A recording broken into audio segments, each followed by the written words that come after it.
Industriya sa guso sa Barangay Bato sa Santa Cruz, Davao del Sur, tabang sa mga residente. Programa aron makatabang sa mga producer niini giduso. Kini ang atong balitang barangay.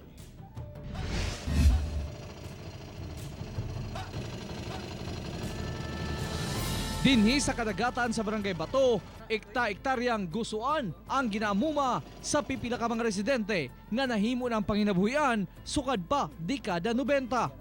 Dakong tabang kuno kini sa mga residente kay usa ka bulan pa lang pwede na kining ma-harvest. Kanino panginabuhian eh.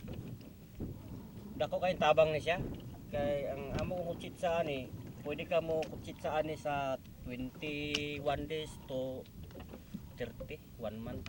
Kanang mga sewage diyan kanang mga gusto sewage planters dako kayo og tabang sa panginabuhi sa mga tao diri sa Barangay Bato, labi na sa City Lawis. Sa Bato, duha ka klase sa guso ang ginatanom.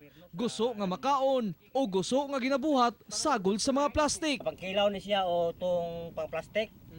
Pang sinilas mo na siya o kana kuha na diya ko na kana o na ni nga lutaw nga buya. Lahi po to. Kwanto siya kaning brown pang plastic.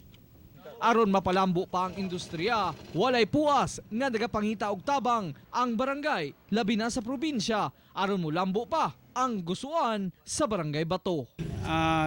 Gikan sa province ang financial assistance for livelihood program sa po na nga nakatabang po ang province. Kauban si Leo Arcajes sa kamera. Ako si Real Soroche para sa One Mindanao.